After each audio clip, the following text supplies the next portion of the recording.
The fluorescent lights above buzzed like dying insects, casting a sickly yellow glow over the vinyl booths and cracked linoleum floor of Romano's diner. My feet ached, a dull, persistent throb that had become my constant companion after 8 hours of shuttling plates between the kitchen and tables that never seemed to empty. The smell of burnt coffee and grease hung thick in the air, mixing with the sharp scent of industrial cleaner I'd used to mop up a spilled milkshake an hour ago. My uniform, a faded pink dress with a white apron that had seen better days, clung to my skin, damp with sweat and the residue of 100 different meals. I was invisible here, just another tired face in a sea of tired faces, serving food to people who never looked up from their phones long enough to see me as anything more than a means to an end. My fingers trembled slightly as I refilled coffee cups, the weight of unpaid bills pressing down on my shoulders like physical things. Rent was due in 3 days. Emma's daycare needed payment by Friday. The electricity company had already sent 2 warnings. I was 24 and drowning. The dinner rush was finally winding down when they arrived.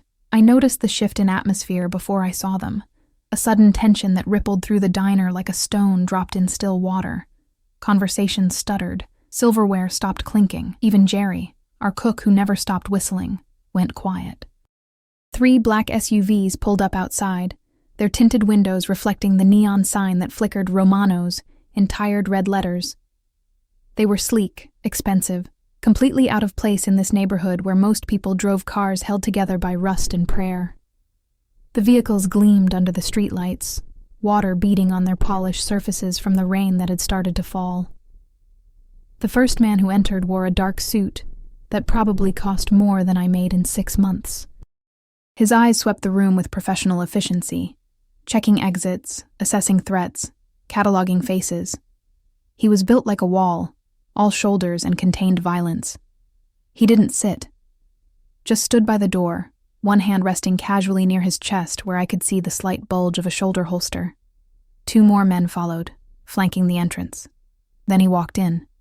I felt him before I saw him, a shift in air pressure, a change in gravity.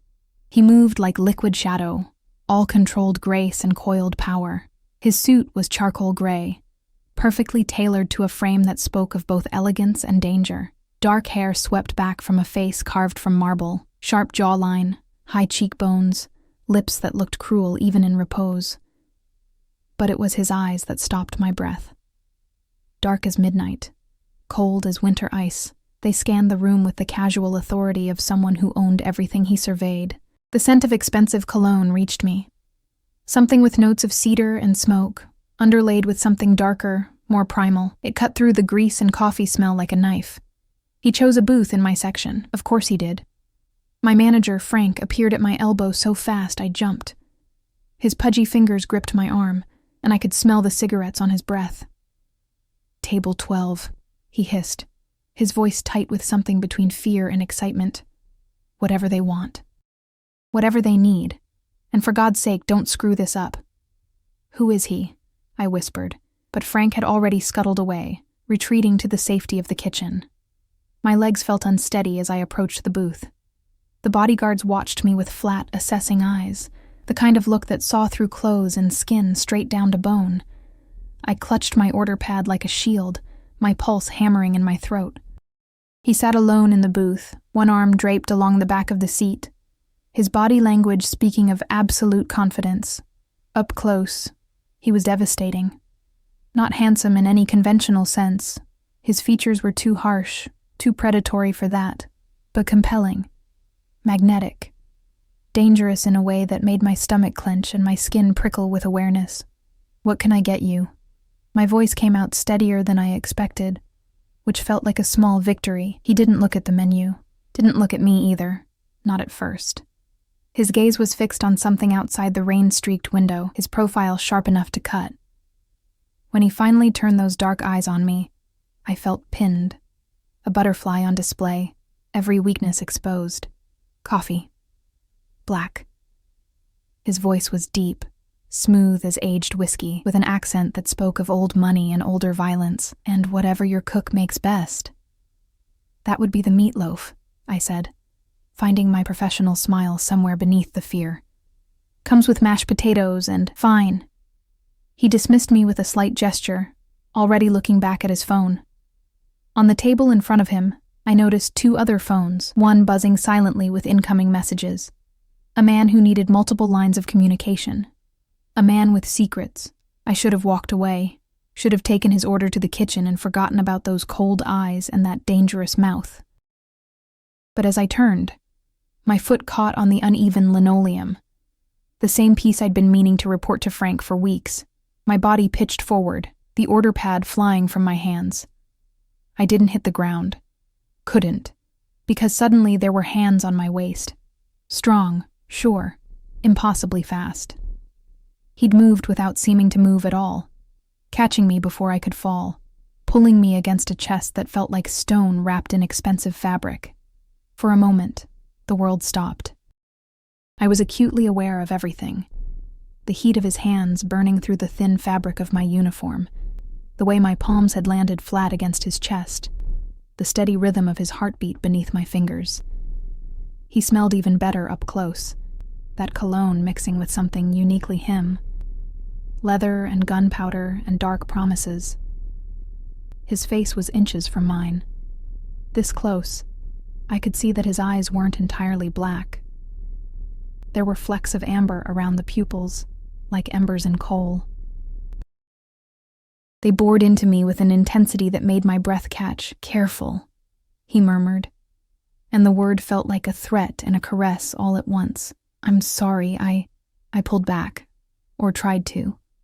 His hands remained on my waist for a heartbeat longer than necessary, his thumbs pressing briefly against my hip bones before releasing me. The absence of his touch felt like cold water. "The floor," I stammered, bending to retrieve my order pad with shaking hands. "It's uneven." I've been asking them to fix it, but I was babbling. Why was I babbling? "What's your name?" He'd sat back down, but his eyes never left me. One of the bodyguards had shifted closer, his hand inside his jacket, but the man in the booth waved him back with an almost imperceptible gesture. "Kara." It came out as barely more than a whisper. "Kara Mitchell." He nodded once, as if filing the information away in some mental catalog. "Bring the coffee, Kara Mitchell." I fled to the kitchen on unsteady legs, my heart hammering against my ribs.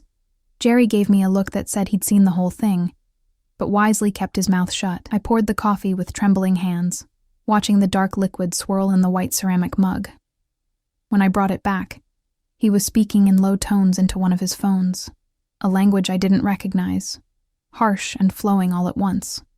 He ended the call as I approached, accepting the coffee without comment.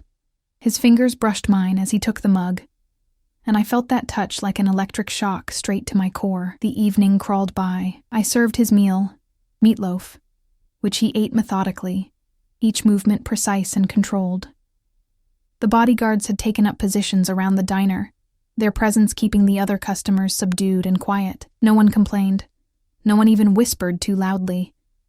I couldn't stop watching him from the corner of my eye. The way he cut his food with surgical precision.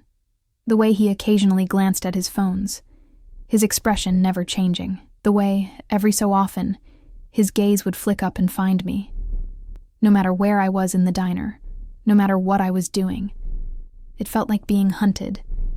Finally, after what felt like hours but was probably only 45 minutes, he stood. The bodyguards immediately straightened, ready to move. He walked to the register where I stood, his movements fluid and predatory. Up close again, I realized just how tall he was. At least 6'2", maybe more. I had to tilt my head back to meet his eyes. "The check," he said, and I fumbled for the slip, my fingers clumsy with nerves. $23.47, I managed. He pulled out a leather wallet, black, expensive, worn soft with use, and extracted 3 $20 bills. He placed them on the counter between us, his fingers lingering on the money for a moment, before sliding them toward me. "Keep the change," he said. And then he was gone, moving toward the door with his entourage falling into formation around him. The SUVs roared to life outside, and within seconds, they disappeared into the rainy night, leaving only the memory of expensive cologne and cold eyes. I stared at the bills. $60 on a $23 check. A decent tip, better than most. But as I reached to pick up the money, I noticed something, a slight irregularity in the way the bills lay. I lifted the top too. Underneath, pressed flat against the counter, was a folded piece of paper. My hands shook as I unfolded it, looking around to make sure no one was watching. The handwriting was precise, almost architectural in its perfection. Your daughter needs you. The man who fathered her doesn't deserve either of you. You spilled coffee on his jacket 3 weeks ago at the Meridian Hotel. He laughed. I don't forget debts. He owes me $50,000. You can work off his debt, or I can collect from him. Your choice. Be at the corner of 5th and Main tomorrow, 9 p.m. Come alone, bring nothing. Tell no one. D. The paper slipped from my fingers, fluttering to the floor like a wounded bird. He knew about Emma. He knew about Marcus, Emma's father, the man who'd disappeared 6 months into my pregnancy with nothing but debts and broken promises in his wake. He knew about the Meridian Hotel, that catering job I'd taken to make extra money, the expensive party where I'd accidentally bumped into someone and spilled champagne and coffee across an obviously expensive jacket. I'd apologized profusely to the laughing man in the designer suit, never seeing his face clearly in the crowd, never knowing that simple accident had somehow tied me to something dark and dangerous. My knees gave out, and I grabbed the counter for support. Frank emerged from the back, his face flushed. Did he leave a tip? What did he... He saw my expression and stopped. Kara, you okay? I couldn't speak. Couldn't breathe. The diner spun around me, the buzzing lights, the smell of coffee, the concerned face of my manager all blurring into meaningless noise. Outside, the rain fell harder, drumming against the windows like fingers demanding entry.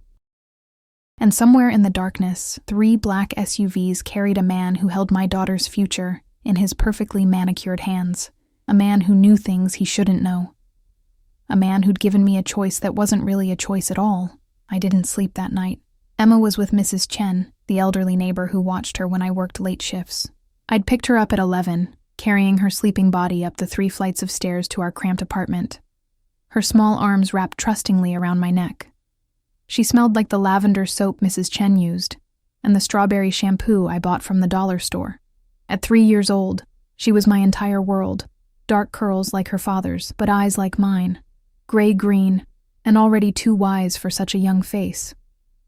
I'd laid her in the bed we shared, tucking the thin blanket around her small frame, and then I'd sat on the floor with my back against the wall, staring at that note until the words blurred together. He owes me $50,000. Marcus. Of course it was Marcus. That charming smile, those easy promises, the way he'd swept me off my feet when I was 21, and stupid enough to believe that love could fill an empty stomach. He'd disappeared the moment I'd told him I was pregnant, and I'd spent the last 3 years trying to forget he existed. But apparently, Marcus had been busy enough to steal from a man who traveled with armed guards and spoke in coded languages on multiple phones, busy enough to leave me holding the debt. The rational part of my brain screamed at me to go to the police, but the part that had grown up in this neighborhood, that had seen how the world really worked, knew better. Men like him, men who commanded silence with their presence, who moved through the city like sharks through dark water. They didn't make threats they couldn't keep. And they certainly didn't forgive debts. Your daughter needs you. 4 words that wrapped around my throat like a noose. As dawn broke over the city, painting the sky in shades of bruised purple and sickly orange, I made my decision. I had no choice, really. I never had. The day passed in a fog. I called in sick to work, the first time in 2 years, and dropped Emma at daycare with a smile that felt like broken glass on my face. She'd kissed my cheek, her small hands cupping my face with the casual affection of childhood, completely unaware that her mother was walking toward something dark and irreversible. "Love you, Mama," she'd whispered against my ear, and I'd held her tighter than I should have, breathing in the scent of her, memorizing the weight of her in my arms. "Love you more, baby girl." I spent the afternoon in our apartment, watching the clock tick toward 9 p.m. with the slow inevitability of an execution. I showered, washing away the smell of the diner, and dressed in the only decent clothes I owned. Jeans without holes, a plain black sweater, the jacket I'd bought from a thrift store that almost looked professional if you didn't look too close. I braided my hair, the repetitive motion of weaving strands together oddly calming. At 8:30, I kissed Emma's sleeping form one more time. Mrs. Chen had agreed to keep her overnight, bless her kind heart, and stepped out into the October night. The city felt different somehow, more menacing. Shadows seemed deeper, streetlights dimmer. Every passing car could be him. Every footstep behind me could be danger. I walked the 12 blocks to 5th and Main with my hands shoved deep in my pockets, my breath forming small clouds in the cooling air. The corner was in the warehouse district, where old brick buildings stood like forgotten sentinels, their windows dark and empty. The streetlight overhead flickered intermittently, casting the intersection in alternating light and shadow. A few cars passed, but none stopped. I was alone. At exactly 9 p.m., I heard them. The SUVs appeared from 3 different directions, moving with coordinated precision that spoke of military training, or something worse. They formed a loose triangle around me, engines purring like predatory cats, headlights pinning me in place. I couldn't see through the tinted windows, but I felt the weight of eyes on me, assessing, judging, cataloging. The rear door of the center vehicle opened. He stepped out, and even in the dim light, he was devastating. Tonight, he wore all black. Suit, shirt, tie, even his shoes gleamed with dark polish. It made him look like a beautiful nightmare, something that belonged to the darkness between stars. The flickering streetlight caught the planes of his face, highlighting those sharp cheekbones, that cruel mouth. He walked toward me with that same liquid grace, and I forced myself to stand still, to not run, to not show the terror clawing at my insides. The bodyguards remained by the vehicles, but I could feel their attention like physical pressure. He stopped 3 feet away, his hands in his pockets, his head tilted slightly as he studied me. Up close, I noticed things I'd missed at the diner, a thin scar that cut through his left eyebrow, the way his jaw was slightly too sharp to be symmetrical, the gold watch at his wrist that probably cost more than my yearly salary. "You came." His voice was the same as I remembered. Smooth, controlled, dangerous. Did I have a choice? The words came out steadier than I felt. Something flickered in those dark eyes. Amusement, maybe, or appreciation. There's always a choice, Kara. You chose your daughter. Some would have chosen to run. I'm not some people. I lifted my chin, meeting his gaze despite every instinct screaming at me to look away, to submit, to make myself small. His lips curved slightly, not quite a smile, but close. "No, you're not." He pulled something from his pocket, a phone, sleek and expensive. He swiped through several screens, then turned it toward me. "Recognize him?" The photo showed Marcus, his arm around a woman I didn't recognize, both of them laughing in what looked like an upscale restaurant. He looked good, better than when I'd known him. Designer clothes, expensive watch, the kind of confidence that came from money. My money, apparently. Money he'd stolen. "That's him," I said, my voice flat. "Marcus Chen, Emma's father." "Marcus Chen," he repeated, the name sounding like a curse in his elegant accent. "Who stole $50,000 from one of my shipments? Who used my name to broker deals he had no authority to make? Who's been living quite well off money that belongs to me?" He pocketed the phone. "Do you know what I do to thieves, Kara?" I swallowed hard. "I can imagine." "Can you?" He moved closer, and I caught that scent again, cedar and smoke and danger. "I don't think you can. I don't think someone like you has ever seen what men like me are capable of when we're crossed." "Someone like me?" Anger sparked through the fear, hot and bright and reckless. "You mean poor? Working class? Someone who actually has to worry about rent and food and keeping the lights on?" His eyes narrowed, but that almost smile remained. "I meant innocent, pure, untouched by the dirt that stains men like me." He reached out, and I flinched, but he only brushed a strand of hair that had escaped my braid behind my ear. His fingers were warm, his touch surprisingly gentle. "But you're angry. Good. Anger is useful. Fear makes people stupid. Anger makes them survive." I jerked back from his touch. "What do you want from me?" "I told you. You work off his debt." "Doing what?" "I'm a waitress. I don't have skills you could possibly—" "You're Emma's mother. He said it like it explained everything. Marcus stole from me, but more than that, he laughed when I suggested he should take responsibility for his child. He laughed at the idea that you and your daughter were his problem. The temperature in his voice dropped several degrees. I don't like men who abandon their children. My father was many things, most of them terrible, but he never pretended we didn't exist. So this is about what? Morality? I couldn't keep the disbelief from my voice. I stopped myself, but he finished for me. Criminal? Murderer? Monster? He shrugged one elegant shoulder. All accurate. But even monsters have codes, Kara. And Marcus broke mine. That doesn't answer my question. What do you want me to do? He studied me for a long moment, his expression unreadable. Then he gestured toward the SUV. Get in. We'll discuss terms somewhere less exposed. Every survival instinct I had screamed at me to refuse. Getting in that vehicle was crossing a line, stepping into a world I couldn't uncross or step back from. But Emma's face floated before my eyes. Those trusting gray-green eyes, that innocent smile. I walked to the SUV. The interior was exactly what I expected. Black leather, tinted windows, the smell of expensive cologne and gun oil.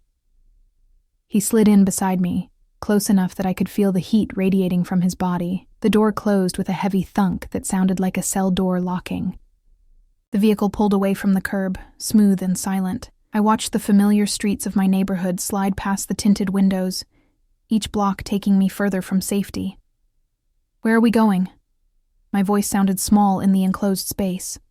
Somewhere we can talk without interruption. He was scrolling through one of his phones, his attention seemingly divided, but I had the sense that he was aware of every breath I took, every shift of my body. You'll be home by midnight. You have my word.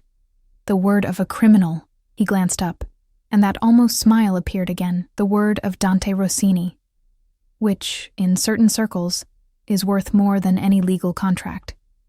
He set the phone aside. Your daughter is with Mrs. Chen, apartment 3B, correct? The arrangement is 4 nights a week, Tuesdays through Fridays, 7 p.m. to midnight. You pay her $60 a week, which is less than she deserves but all you can afford. My blood turned to ice. How do you... I know everything about you, Kara Mitchell. Born April 3, 2001 at Mercy Hospital. Mother died of cancer when you were 16. Father unknown. You graduated high school with a 3.8 GPA despite working 2 jobs. Accepted to State University on a partial scholarship but couldn't afford the rest. You've worked at Romano's Diner for 3 years. You have $247 in your checking account, $0 in savings. Your rent is $850 a month for a 1-bedroom apartment you share with your daughter. You're 2 months behind on your electric bill and 1 month behind on Emma's daycare fees. Each fact landed like a physical blow. He'd investigated me, thoroughly, which meant this wasn't random, wasn't just about Marcus. This was calculated, planned. Why? I whispered. Why do you know all this? Because I needed to know if you were worth the investment. He shifted slightly, turning to face me more fully. Investment? $50,000 is not an insignificant amount, but it's not enough to warrant my personal attention. Marcus Chen is a small-time thief, barely worth the bullet to kill him. His casual mention of murder made my stomach clench. But when I looked into his life, I found you. And Emma. And I learned about the Meridian Hotel. The catering event. That spilled coffee. I don't understand. The man whose jacket you ruined was my uncle, Roberto Rossini. His voice carried a weight of something. Grief, maybe, or old rage. He died 3 weeks ago. Heart attack, sudden and unexpected. The doctors said the stress finally caught up with him. He paused, his jaw tightening almost imperceptibly.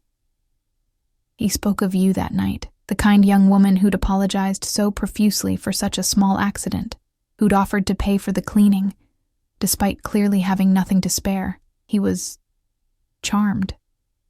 The pieces started clicking together, forming a picture I didn't want to see.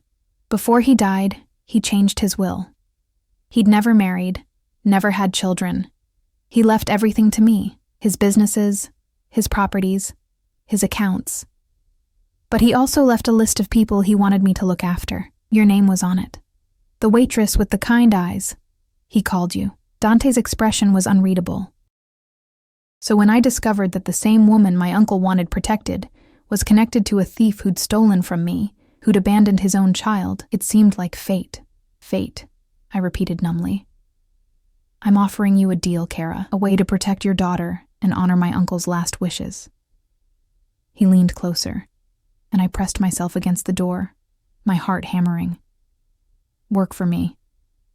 Let me take care of Emma's needs, her daycare, her health care, her future education. Let me ensure you never have to choose between rent and food again. In exchange, you'll be available when I need you. Available for what? Appearances, events, dinners. You'll act as my companion when necessary. His eyes bored into mine, nothing more. This is not a sexual arrangement, Kara. I'm not buying you. I'm protecting what my uncle valued. It sounded too good to be true, which meant it was. And Marcus? Marcus is my concern, not yours. You'll never see him again. That I promise you. The vehicle came to a stop. I glanced out the window and saw we were parked outside an upscale Italian restaurant, the kind with valet service and a waiting list measured in months. Through the windows I could see people dining, drinking wine, living lives so far removed from mine, they might as well be on another planet. Dante opened his door, then paused. You have until we finish dinner to decide. But understand, if you walk away, Marcus's debt becomes his problem. And I collect my debts, Kara, one way or another.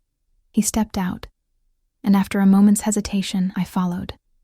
The October wind cut through my thin jacket as I stood on the sidewalk, watching him walk toward the restaurant entrance. The doorman opened the door immediately, bowing slightly, a gesture of recognition and respect. Or fear. I looked back at the SUV, at the city stretching out behind it, at the ordinary world where I'd been drowning slowly for years. Then I looked at the restaurant, at Dante Rossini waiting in the doorway, his hand extended toward me. The devil's bargain, offered with elegant grace. I took his hand. His fingers closed around mine, warm and strong, and he pulled me gently toward the light and warmth of the restaurant, toward a future I couldn't begin to predict. Twar. The restaurant was called Bellinoti, and it was the kind of place I'd only ever seen in movies. Crystal chandeliers cast soft golden light over white tablecloths and gleaming silverware. The air smelled of garlic, fresh bread, and expensive wine. A pianist played something classical in the corner, the notes floating through conversations held in hushed, refined tones. Every eye in the room turned to us as we entered. Or rather, they turned to him. Dante moved through the space like he owned it, which, for all I knew, he did. The maitre d' appeared instantly, his professional smile not quite hiding the wariness in his eyes. Mr. Rossini, your usual table is ready. Thank you, Marco. Dante's hand remained on the small of my back, a possessive gesture that made my skin burn even through layers of clothing. He guided me through the dining room, past tables where conversations died as we passed, then resumed in urgent whispers once we'd moved on. Our table was in the back corner, positioned so that Dante's back was to the wall, and he had a clear view of every entrance and exit. One of the bodyguards, the one who'd been at the diner, took up position near the bar, his eyes constantly scanning. Another disappeared toward what I assumed was the kitchen entrance. Dante pulled out my chair with old-world courtesy that seemed incongruous with everything else I knew about him. I sat, my hands twisting in my lap beneath the table, acutely aware of how out of place I looked in my thrift store jacket and worn jeans. Relax, he said, taking his own seat with fluid grace. No one here will judge you. They wouldn't dare. Because they're afraid of you. Yes. No hesitation, no false modesty. Just simple truth.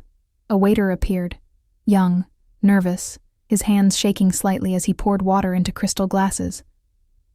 Mr. Rossini, the chef has prepared something special this evening. And for the lady? I opened my mouth, but Dante spoke first. Bring us the tasting menu, all 7 courses, and a bottle of the 98 Barolo. The waiter nodded and vanished. I stared at Dante across the table. This beautiful, dangerous man, who'd somehow tangled himself into my life like a knot I couldn't untie.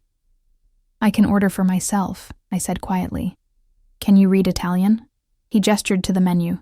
which I noticed for the first time was entirely in Italian, without translations. "No, but—" "Then let me take care of it." His tone wasn't condescending, just matter of fact. "This is what you'll need to get used to, Kara. If you accept my offer, there will be many dinners like this, events where you'll need to look comfortable, confident, where you'll be on my arm and expected to play a role." "What role?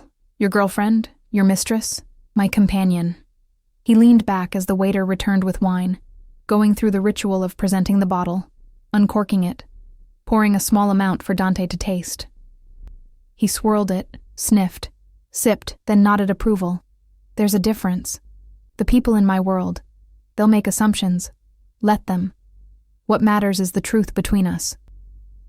The waiter poured wine into my glass, deep red, almost black in the dim light. I'd never tasted wine that cost more than $10 a bottle. This one probably cost more than my monthly rent. "And what is the truth between us?" I asked, not touching the glass. Dante was quiet for a moment, his fingers tracing the stem of his wine glass. "The truth is that I'm a man bound by honor to protect you because my uncle asked me to. The truth is that your daughter deserves better than a father who steals and runs. The truth is that I can give you both security, real security, in exchange for something relatively simple. Nothing is simple with men like you." That almost smile again. "You're learning already." He took a sip of wine, his eyes never leaving mine. "Ask me your questions, Kara. All of them. You deserve to know what you're agreeing to." The first course arrived, something delicate and artistic on fine china, garnished with microgreens and a drizzle of sauce that probably had a French name I couldn't pronounce. I stared at it, my appetite completely gone. "What happens to Marcus?" I asked. "He'll be given a choice. Return what he stole plus interest, or work off the debt in other ways." Dante cut into his food with surgical precision. "Either way, he won't be a problem for you anymore." "You mean you'll kill him?" "I mean, he won't be a problem." He ate a bite, savoring it while I sat frozen. "Eat, Kara. The chef here is exceptional, and you're too thin. When did you last have a proper meal?" "I eat fine." "You eat enough to survive. That's not the same thing." He gestured to my plate. "Try it. I promise it's not poisoned." I picked up my fork, heavy silver, perfectly balanced, and took a small bite. The flavors exploded across my tongue, complex and layered in ways I hadn't known food could be. Despite everything, despite the fear and confusion and the surreal nature of sitting across from a Mafia boss in a restaurant that cost more per meal than I made in a week, I took another bite. "Good girl," he murmured, and something in his tone made heat flood my cheeks. The courses came one after another, each more elaborate than the last. Handmade pasta with truffle shavings, seared scallops with saffron foam, braised short rib that melted on my tongue. Dante watched me eat, his own meals consumed with methodical efficiency, his attention divided between me and his phones, which buzzed periodically with messages he'd glance at, respond to, then set aside. "Why do you need a companion?" I asked during the fifth course. Some kind of fish I couldn't identify, delicate and perfect. Surely you could have any woman you wanted. Want and need are different things. He refilled my wine glass. I'd been drinking more than I'd intended, the alcohol loosening the tight knot of tension in my chest. The women who are attracted to men like me are attracted to power, money, status. They come with agendas, expectations. You, on the other hand, want nothing from me. I want my daughter safe. Exactly. Your agenda is pure, uncomplicated. You're not trying to become Mrs. Rossini or gain access to my accounts or position yourself for advancement. He leaned forward slightly. You're also beautiful in a way that doesn't require effort. Natural. Real. The women in my world are constructed. Perfect hair, perfect makeup, perfect bodies sculpted by surgeons. He paused, his eyes traveling over my face with an intensity that made my breath catch. Authentic. I'm ordinary. You're extraordinary. You just don't know it yet. He sat back as the sixth course arrived. Cheese and fruit, arranged artistically. Your daughter. Tell me about her. The shift in topic caught me off guard. Emma? She's everything. Smart, funny, stubborn. She loves dinosaurs and hates vegetables. She wants to be a paleontologist when she grows up, even though she can barely pronounce it. I felt my expression soften, the way it always did when I talked about her. She asks a million questions and never accepts, because I said so as an answer. She's better than I ever was, better than I ever could be. She has a good mother. It wasn't a question. She deserves better than what I can give her. The admission hurt. She deserves dance lessons and books and toys that aren't from yard sales. She deserves a home where the heat doesn't get shut off in winter and where there's always enough food. She deserves everything, Dante finished. She deserves everything. He was quiet for a moment, something dark passing behind his eyes. My mother died when I was Emma's age. Caught in the crossfire of my father's war with a rival family. My uncle Roberto, he helped raise me after that, taught me that family, true family, is worth more than all the money and power in the world. His jaw tightened. Your daughter will have everything, Kara. I give you my word. And what do you get in return, really? Redemption, perhaps. He smiled, but it didn't reach his eyes. Or maybe just the satisfaction of knowing I honored a good man's last wish. Does it matter? The 7th course arrived. Dessert. Tiramisu, chocolate, tiny perfect pastries dusted with powdered sugar. I pushed mine around the plate, my mind spinning. I need to know the rules, I said finally. If I agree to this, I need to know exactly what you expect. Dante set down his fork and folded his hands on the table. You'll move to a better apartment, one I own, secure, in a good neighborhood. Emma will attend the best preschool in the city. Her health care will be covered, completely. You'll receive an allowance, enough to live comfortably, to buy clothes suitable for the events you'll attend with me. In exchange, when I need you, for a dinner, a charity gala, a business meeting that requires a softer face, you'll come, you'll smile, you'll act as though being by my side is exactly where you want to be. And if I refuse an event, you won't. Not a threat, just certainty. Because refusing means Emma loses everything I'm offering, and you won't do that to her. He was right, and we both knew it. This wasn't really a choice. It was a beautifully wrapped cage, and I was walking into it willingly. What about dating? My personal life? The wine had made me bold enough to ask. Something dangerous flickered in his eyes. There will be no other men, Kara. Not while you're under my protection.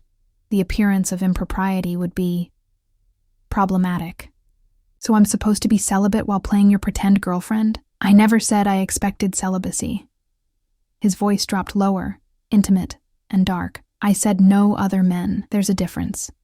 The implication hung in the air between us, charged and dangerous. Heat crept up my neck, and I reached for my wine glass with shaking hands. This is insane, I whispered. All of this. I should walk away.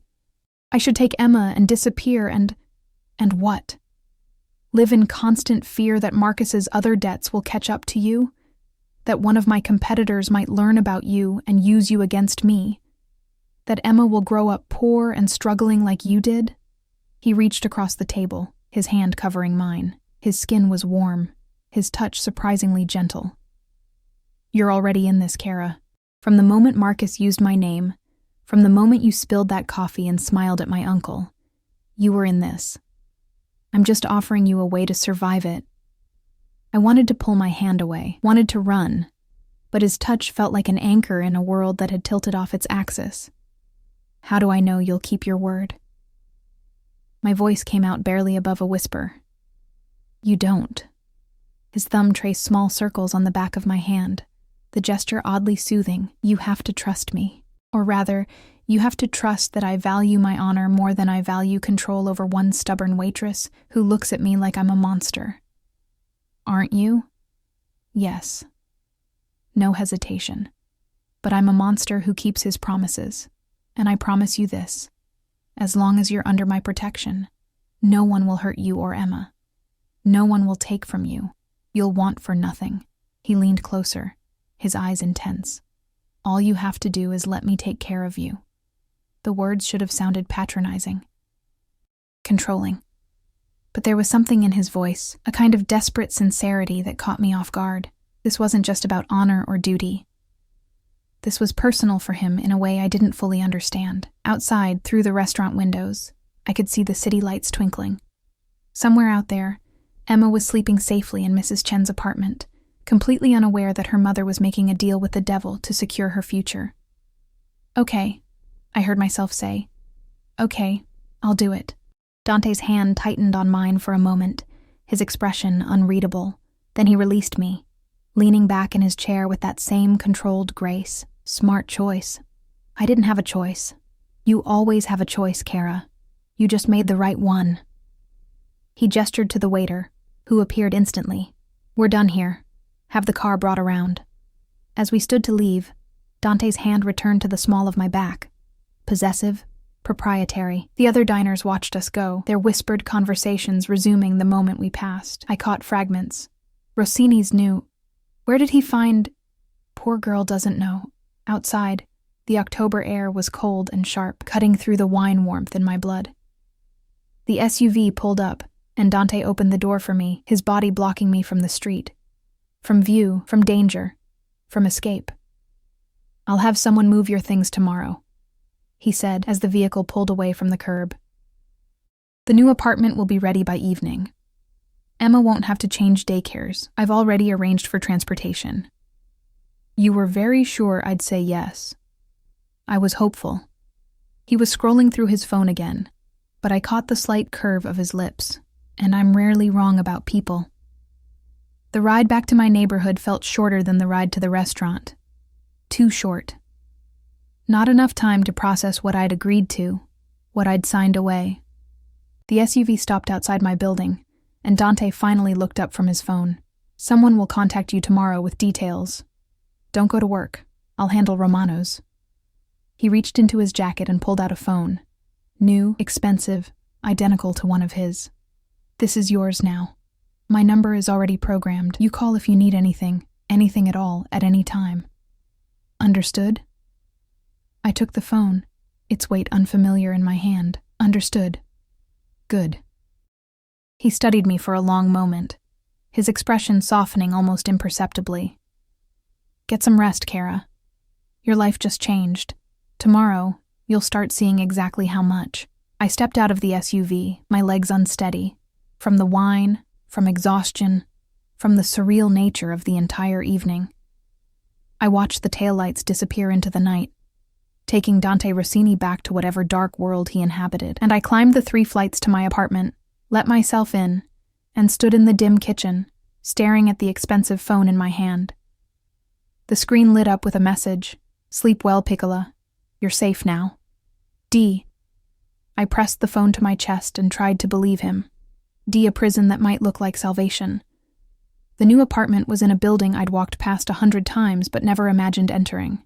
It stood in the Marina district, all glass and steel and modern elegance, with a doorman who nodded respectfully as movers carried our meager possessions inside. Emma clutched my hand, her eyes wide as saucers, watching men in crisp uniforms transport our lives from cardboard boxes to a space that felt more like a dream than reality. "Mama, is this really ours?" she whispered, her small voice echoing in the marble lobby. "Yes, baby. Really ours." The lie tasted bitter. Nothing was really ours anymore. It all belonged to him. The apartment was on the 15th floor. 2 bedrooms, floor-to-ceiling windows overlooking the bay, hardwood floors that gleamed under recessed lighting. The furniture was already in place. A cream-colored sofa, a dining table that could seat 6, beds with linens so soft they felt like clouds. The kitchen had granite countertops and appliances I didn't know how to use. Emma's room was painted a soft lavender, with a bookshelf already filled with new books and a toy chest overflowing with things I could never have afforded. "There's a princess bed," Emma shrieked, releasing my hand to run toward the white canopy bed draped in gauze curtains. She climbed up, bouncing on the mattress, her laughter filling the space like sunlight. I stood in the doorway, watching her joy, feeling my heart crack open. This was what I'd wanted for her: safety, comfort, happiness. But the price felt like selling pieces of my soul. A woman appeared behind me, elegant and professional in a navy suit. "Ms. Mitchell? I'm Teresa Alvarez. Mr. Rossini sent me to help you settle in and explain the arrangements. I turned to face her, taking in her confident posture, her kind eyes behind designer glasses. The arrangements? Yes. Let's talk in the kitchen while Emma explores. She smiled at my daughter, who was now examining every toy with the focused intensity only a 3-year-old could muster. She's beautiful. Mr. Rossini mentioned she likes dinosaurs? He told you that? He was very specific about her room. Teresa guided me to the kitchen, where she opened a leather portfolio on the island. You'll receive a monthly allowance deposited directly to your new account. The card and information are here. The amount should cover all personal expenses, clothing, and incidentals. Emma's preschool tuition is paid through graduation, and her health care is comprehensive. The insurance cards are also here. She spread documents across the granite, each one representing another piece of my independence being signed away: bank accounts, insurance policies, a new driver's license with this address, a credit card with my name embossed in silver. There's also a car in the garage. Level 3, space 1512. A sedan, reliable, fully insured. Mr. Rossini felt you'd need transportation. Teresa's tone was matter-of-fact, as if men regularly bought cars for women they barely knew. Your schedule will be sent to your phone. When Mr. Rossini needs you for an event, you'll receive 48 hours notice when possible, though sometimes it will be less. Emma will be cared for by vetted professional nannies during those times. Strangers watching my daughter? The words came out sharper than intended. Teresa's expression softened. I understand your concern. The nannies all have extensive backgrounds in early childhood education and have been thoroughly screened. You'll meet them before they watch Emma, and you're welcome to reject anyone you're not comfortable with. She pulled out another folder, this one thick with profiles, each containing photos, resumes, and background checks. Mr. Rossini takes the safety of those under his protection very seriously. Protection. The word he kept using, as if benevolence could disguise control. When does he need me first? I asked, flipping through the nanny profiles without really seeing them. Saturday evening. A charity gala at the Fairmont Hotel. Formal attire required. Teresa smiled apologetically. Which brings us to the next item. A stylist will arrive tomorrow at 10 a.m. She'll take your measurements and help select appropriate wardrobes for various events. Mr. Rossini has requested you choose what you're comfortable with. He's not dictating your style, just ensuring you have options. The thoughtfulness of it made it harder to hate him. If he'd simply filled a closet with clothes he'd chosen, I could have been angry. But giving me choice within his gilded cage, that was more insidious. What if I don't know how to act at these events? The admission cost me, revealing weakness. You'll learn. And honestly, Teresa leaned against the counter, her professional demeanor cracking slightly. Most of the people there are just as insecure, just better at hiding it. Wear something beautiful, smile, and stay close to Mr. Rossini. He'll handle the rest. After Teresa left, I explored the apartment while Emma played. The master bedroom had a king-sized bed, a walk-in closet, and an ensuite bathroom with a tub large enough to swim in. The windows looked out over the bay, where sailboats drifted like white triangles against blue water. On the nightstand, I found a note in that precise architectural handwriting. Welcome home, Kara. Everything here is yours. Use it. Enjoy it. Let Emma be a child without worry. I'll see you Saturday. I crumpled the note in my fist, then smoothed it out again, tucking it into my pocket like a talisman or a warning. The next 2 days passed in a blur. The stylist, a whirlwind named Valentina with bright red lipstick and an eye for color, arrived with racks of clothing and boxes of shoes. She measured, assessed, and made me try on what felt like 100 different outfits while Emma watched, clapping for each one like I was a princess in a fashion show. You have a good figure, Valentina declared, circling me in a cocktail dress that probably cost more than my old monthly rent.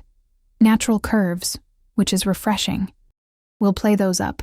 Elegant, but not trying too hard. Mr. Rossini will appreciate the subtlety. Does he do this often? I asked. Set up women in apartments and buy them wardrobes? Valentina paused, pins held between her lips. She removed them carefully before answering. In the 5 years I've worked for Mr. Rossini, you're the first. Usually he just sends me to dress his dates for specific events. Women who come and go. But you? She gestured around the apartment. This is different.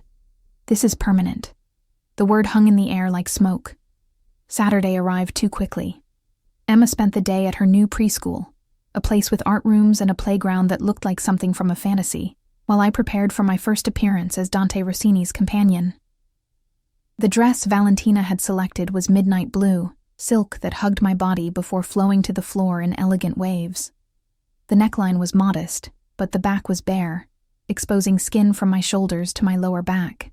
Matching heels added 4 inches to my height. A simple diamond necklace, on loan, Valentina had emphasized, glittered at my throat. I barely recognized the woman in the mirror.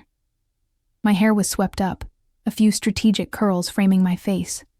Makeup enhanced features I'd always considered plain, making my eyes look larger, my lips fuller, my cheekbones more pronounced. I looked expensive, polished, like someone who belonged on Dante Rossini's arm. The buzzer sounded at exactly 7 p.m. I kissed Emma goodbye. She was having a tea party with one of the approved nannies, a grandmother type named Rosa, who'd won my daughter's heart with cookies and stories, and took the elevator down to the lobby. The SUV waited at the curb, sleek and black and ominous. The driver opened the door, and there was Dante.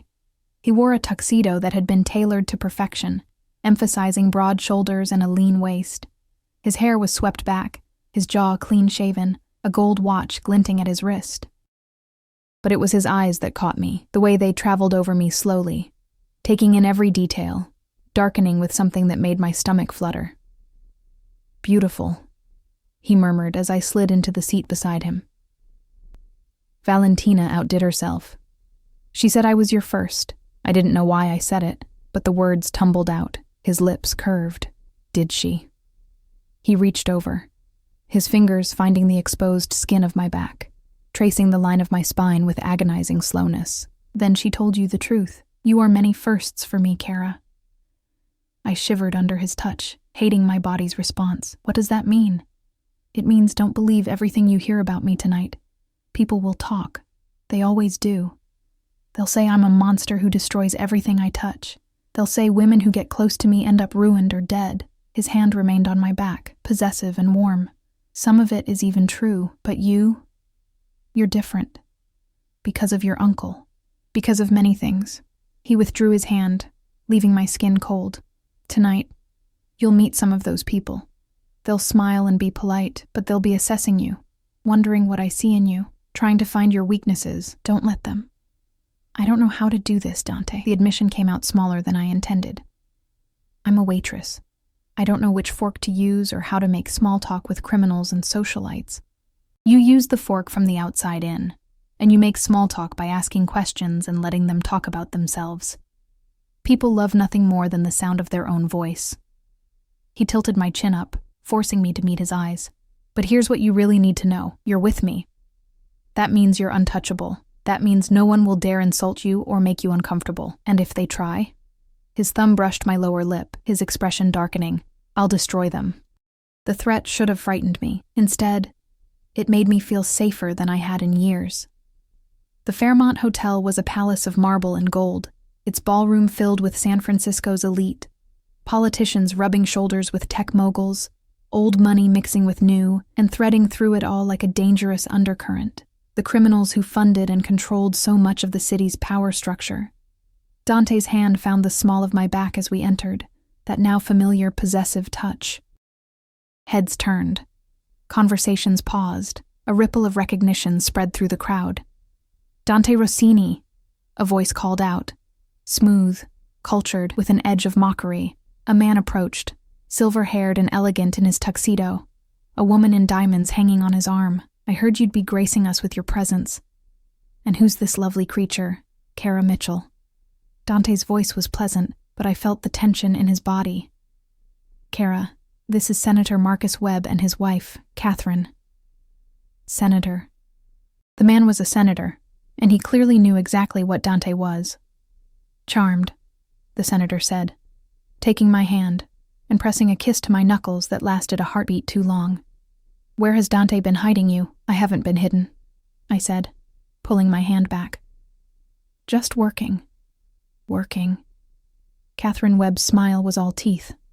How refreshing. So many of the girls Dante usually brings to these things are decorative but empty. You have something behind those eyes. The insult was wrapped in a compliment, a skill I'd have to learn if I was going to survive this world. Catherine collects art, Dante interjected smoothly, steering me away. She has exquisite taste in paintings, but terrible judgment in people. Don't take her assessment personally. We moved through the crowd, Dante introducing me to a dizzying array of faces and names I'd never remember. A tech CEO, a real estate developer, a woman who owned half the restaurants in the city. And threaded among them, men who stood a little too still, who watched a little too carefully, who greeted Dante with the kind of deference that spoke of fear and respect in equal measure. His world, the underworld, masquerading as high society. We were at the bar when I felt it, eyes on me, intense and malevolent. I turned and saw a woman across the room, stunning in red silk, her dark eyes fixed on me with undisguised hatred. She was speaking to an older man, but her attention never wavered. "Who is that?" I whispered to Dante. He followed my gaze, and his expression went cold. "Isabella Marchetti. She was an associate. Nothing more. She doesn't look like she thinks she was nothing. What Isabella thinks is irrelevant." He took my hand, threading his fingers through mine. "What matters is what's true, and the truth is, you're the woman on my arm tonight, not her, not anyone else." Isabella started toward us, her stride purposeful, but one of Dante's bodyguards intercepted her smoothly, redirecting her toward the terrace with a few quiet words. She went, but not before shooting me one more look of pure venom. "She wants to kill me," I said, my voice shaking slightly. "She wants what she can't have." Dante pulled me closer, his arm sliding around my waist. "Let her want. You're under my protection, remember?" The rest of the evening passed in a haze of champagne and careful conversations. Dante never left my side, his hand always touching me, my waist, my back, my arm, marking me as his in front of everyone who mattered. When we danced, he held me close, his body hard against mine, moving with a grace that surprised me. "You're doing well," he murmured against my ear, his breath warm, better than I expected. "I feel like I'm drowning." But you're still breathing. That's what counts." He spun me gently, then pulled me back. "Tomorrow, this will be easier. And the day after that, easier still. Until one day, you'll wonder how you ever lived any other way." That thought terrified me more than anything else that had happened. It was past midnight when we finally left. I was exhausted, my feet aching in the beautiful heels, my face tired from maintaining a pleasant expression. In the SUV, I kicked off the shoes and leaned my head back against the leather seat. "Thank you," Dante said quietly. I opened my eyes. "For what?" "For tonight. For not running. For being exactly what I needed." He was watching me with that intense gaze, the city lights playing across his face. "I know this isn't easy for you. Nothing about you is easy. No." He smiled, but it was sad somehow. But some difficult things are worth it. When we reached my building, he walked me to the elevator, his hand at my back one final time. "Get some rest. I'll be in touch about the next event." "When?" "Soon." He pressed the button for my floor, then stepped back, the elevator doors starting to close between us. But at the last moment, he reached out, stopping them. "Kara?" "Yes?" "You looked beautiful tonight, but you look more beautiful now, tired and real and yourself." He let the doors close, and I was alone, rising toward the apartment that was a prison disguised as paradise. Emma was asleep when I got home, Rosa dozing in the chair beside her bed. I paid the nanny, checked on my daughter, her face peaceful, her small hand clutching a stuffed dinosaur, and then stood at the window, looking out over the glittering city. Somewhere out there, Dante Rossini was returning to whatever dark place he called home. And I was here, in this beautiful cage, trying to convince myself I'd made the right choice. The phone he'd given me buzzed with a message. "You were perfect tonight. Sleep well, Piccola. Tomorrow we start teaching you to fly." D. I didn't know if he meant it literally or metaphorically. I was afraid to find out. 3 months passed like a fever dream, brilliant and disorienting, and impossible to fully grasp. I attended galas in glittering ballrooms, charity auctions where single bottles of wine sold for thousands, intimate dinners where senators and tech moguls discussed policy between courses, while their criminal benefactors listened and smiled. I learned which fork to use, how to deflect intrusive questions with gracious vagueness, how to stand beside Dante Rossini and look like I belonged there. But more than that, I learned him. I learned that he took his coffee black with 1 sugar, always in the same plain white mug despite owning china that cost more per piece than my old monthly salary. I learned that he spoke 4 languages fluently and could read 3 more. I learned that he had nightmares. I'd seen the exhaustion in his eyes after particularly late nights, the way his jaw would tighten when someone mentioned his father. I learned that he was ruthless in business but surprisingly gentle with Emma, who'd taken to calling him Mr. Dante and showing him her dinosaur drawings with the unself-conscious enthusiasm of childhood. That terrified me most of all, how easily my daughter had accepted him into our lives, how she'd light up when he visited, how she'd started asking when we'd see him next. It was December now, the city dressed in holiday lights and false cheer. Emma's preschool was having a winter performance, and I'd mentioned it casually to Dante during one of our dinners. These had become more frequent, sometimes with events attached, sometimes just the 2 of us in quiet restaurants where he'd ask about my day and actually listen to the answers. I didn't expect him to come. He was a busy man, important, with concerns far beyond a 3-year-old's performance in a church basement. But when I arrived at the preschool, scanning the crowd of parents with phones raised and proud smiles, I saw him. He stood at the back, deliberately separate from the other parents, wearing dark slacks and a black sweater that made him look less like a crime lord and more like some dangerous poet. One of his bodyguards, Marco, I'd learned his name, stood near the door, but otherwise, Dante was alone, his attention fixed on the small stage where children in paper snowflake costumes waited for the music to start. I made my way to him, my heart doing something complicated in my chest. "You came. You said it was important to Emma." He glanced at me, and something in his expression was softer than usual. "That makes it important to me." The performance was chaos, children forgetting their lines, one crying, another waving enthusiastically at parents throughout. But Emma was perfect. She sang her solo about snowflakes with the serious concentration she brought to everything, her small voice clear and proud. When she finished, her eyes scanned the crowd until they found us, and her face split into the biggest smile I'd ever seen. After, when we collected her and she threw herself at Dante with a hug that would have been shocking 3 months ago but was now almost routine, he lifted her easily, letting her chatter about the performance while I gathered her coat and backpack. "Did you see me, Mr. Dante? Did you hear my song? I didn't forget any words." "You were magnificent," he said seriously, and she beamed. Outside, the December air was sharp with coming rain. Dante's SUV waited at the curb, but he didn't immediately move toward it. Instead, he set Emma down and crouched to her level.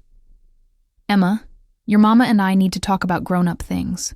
Marco is going to take you to get hot chocolate and cookies while we do that, okay? Then we'll come get you." Emma looked between us, her child's intuition sensing something important. "Is Mama in trouble?" "No, Piccola." He smoothed a curl from her face with surprising tenderness. "Nothing like that." "I promise." She studied him for a moment, then nodded, taking Marco's offered hand. The large bodyguard led her toward a cafe down the street, and I watched them go with my heart in my throat. "What's wrong?" I asked when they'd disappeared inside. "Get in the car." It wasn't a request. The drive was silent, tense.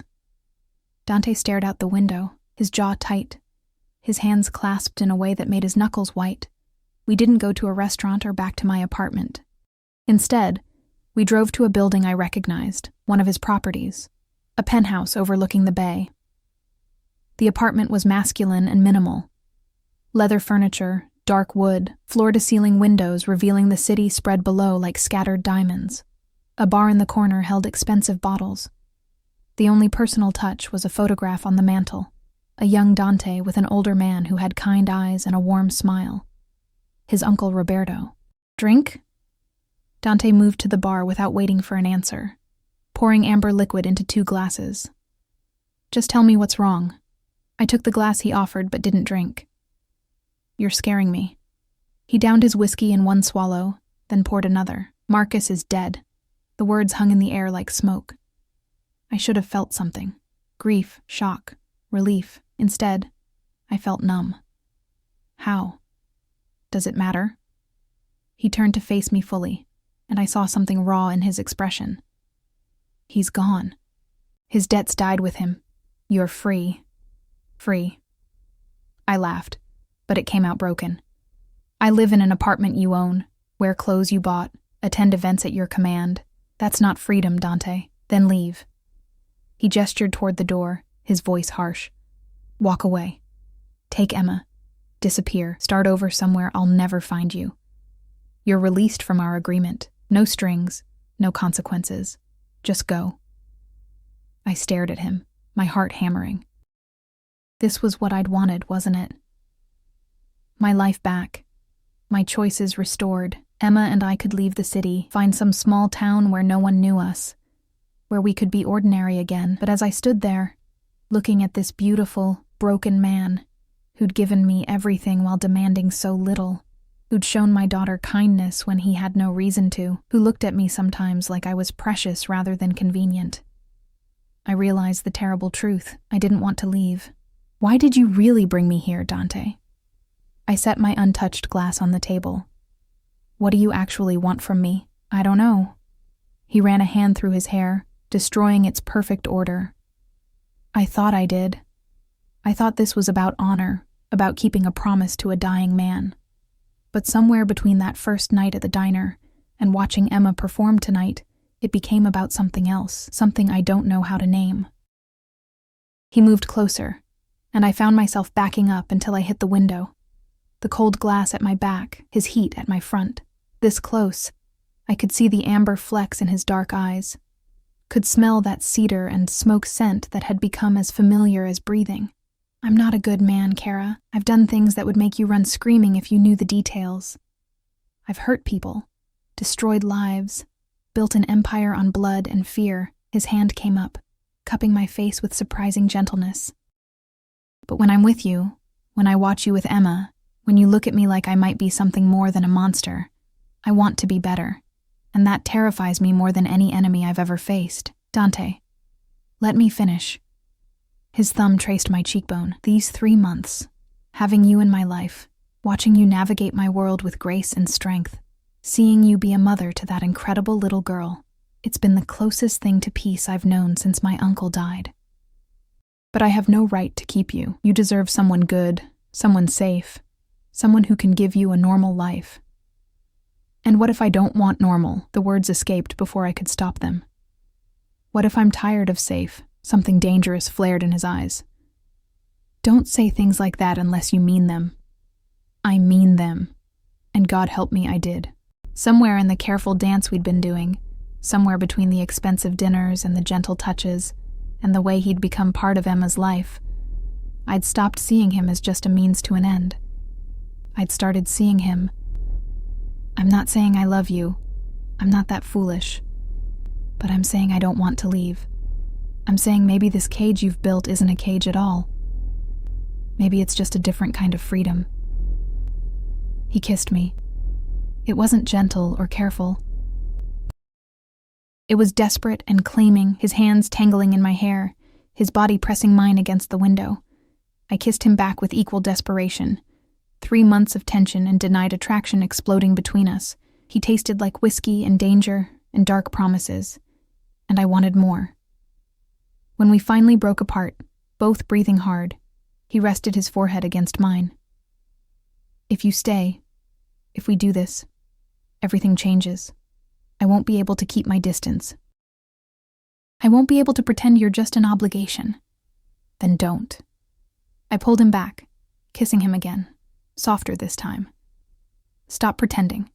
Stop holding back. Just be honest with me. Honest. He laughed against my lips. Honesty is dangerous in my world. Then be dangerous. He pulled back, his eyes searching mine. I want you, Kara. Not as an obligation, not as a debt repaid. I want you in my bed, in my life, in my world. I want to give Emma everything she deserves and watch her grow up safe and happy. I want to come home to you instead of empty apartments and cold silence. His hands framed my face, but I also want you to choose this. Truly choose it, knowing who I am and what I do. Can you do that? Could I? Could I knowingly tie my life to a man who lived in shadows, who'd killed and would kill again, who existed in a world of violence and moral ambiguity? Could I let Emma grow up knowing that the man who treated her with such kindness was also capable of terrible things? I thought about the past 3 years, working myself to exhaustion, watching Emma go without, drowning in bills and fear and loneliness. I thought about these past 3 months. Security, comfort, watching my daughter thrive. And I thought about Dante himself, complicated and dangerous, and surprisingly tender, a man who kept his promises and valued honor even in a dishonorable world. Yes, I whispered, yes, I can choose this. Choose you. The smile that spread across his face was like sunrise, rare and beautiful and transformative. He kissed me again, slower now, savoring it. Then he took my hand and led me to the bedroom. What happened next was both terrifying and transcendent, his hands learning my body with the same focused intensity he brought to everything, my own exploration of him revealing scars and stories written on skin. We came together like storm systems colliding, destructive and creative all at once. And afterward, lying tangled in sheets that smelled like him, I felt something I hadn't felt in years. Hope. I should warn you, he murmured against my hair, his arm wrapped possessively around my waist. I'm not good at sharing. What's mine, I protect obsessively. If you're mine now, that means I'll be insufferable about your safety, about Emma's safety. It means bodyguards and security systems and me knowing where you are. Sounds like a cage, does it?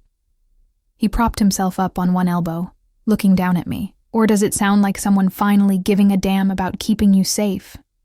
When he put it that way, the cage didn't seem so terrible. We collected Emma from the cafe an hour later, her face sticky with chocolate and happiness. In the car, she fell asleep between us, her head on my lap, her small hand reaching out to grab Dante's finger. He held on carefully, his expression soft in a way I'd never seen before. She trusts you, I said quietly. I'll die before I betray that trust. Not dramatic, just factual. Both of you, you're mine to protect now. That's not an obligation or a duty. It's a privilege. That night, after putting Emma to bed in her princess room, after Dante had checked every lock twice and stationed one of his men in the building's lobby, we stood at the window looking out at the city. Tell me about your uncle, I said. The real story. Not just the obituary version. So he did.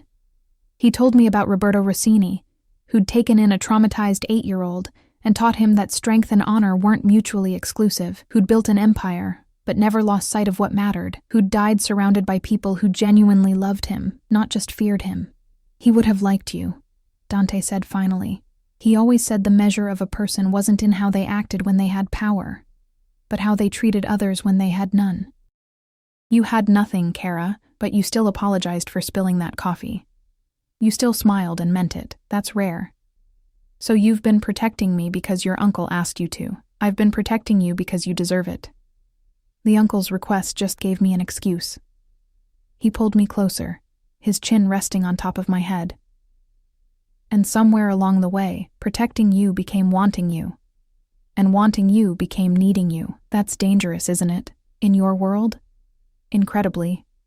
His arms tightened around me, which is why no one can ever know how much you mean to me. They'll see you as my companion, my woman, someone under my protection, but they can't know you're my weakness. That would make you a target. I'm not afraid. I'm afraid enough for both of us. He turned me to face him, his expression serious. Promise me something, Kara. Promise that if I ever tell you to run, you'll take Emma and go. No questions, no hesitation. Promise me. The intensity in his voice made me shiver. I promise. He kissed my forehead, a gesture of such tenderness it made my eyes sting. Good. Now come to bed. We have a lifetime to navigate, and I want to start now. A lifetime. The word should have terrified me. Instead, it felt like a promise. As we settled into bed, his bed, in his apartment, which he'd already said would become our apartment, I thought about how far I'd come from that exhausted waitress at Romano's diner. I'd traded one kind of survival for another, one set of chains for a different set entirely. But these chains were lined with silk and secured with devotion. These chains came with a man who looked at my daughter like she hung the moon and looked at me like I was air itself. These chains kept me safe instead of holding me back. Maybe that's what freedom really was. Not the absence of constraints, but the choice of which constraints to accept, and whose hands held the other end. What are you thinking? Dante's voice was drowsy, his hand tracing lazy patterns on my hip. That I should thank you for leaving that note under the plate. Should I thank Marcus for stealing from me? God, no. I turned in his arms, studying his face in the dim light. But maybe thank your uncle for noticing me. He had good taste. His hand cupped my face, his thumb brushing my lower lip, in everything. Dante? What happens now? After tonight? After this? What's next? He was quiet for a moment, considering. Now we build something real, not an obligation or an arrangement, but an actual life. I'll still have my business, still do things you're better off not knowing about. But I'll come home to you. I'll teach Emma to ride a bike and intimidate her future boyfriends. I'll take you to boring charity dinners and make love to you after. We'll fight and make up and figure out how two people from completely different worlds can build one together. Sounds complicated. Everything worth having is complicated. He pulled me closer, his heartbeat steady beneath my ear. But I've built an empire from nothing, Kara. I think I can handle building a family. A family. The words settled around us like a blanket, warm and terrifying and perfect. Outside, the city glittered with 1,000 lights, each one representing a life, a story, a choice made in darkness. And here, in this penthouse that floated above it all, I'd made my choice too. I'd chosen the monster who wanted to be a man, the criminal who valued honor, the dangerous man who'd given me safety and asked for nothing but my presence in return. I'd chosen Dante Rossini, and as sleep pulled me under, his arms wrapped around me like the most beautiful cage in the world. I realized something that should have terrified me, but instead filled me with peace. I'd choose him again, and again, and again, every single time.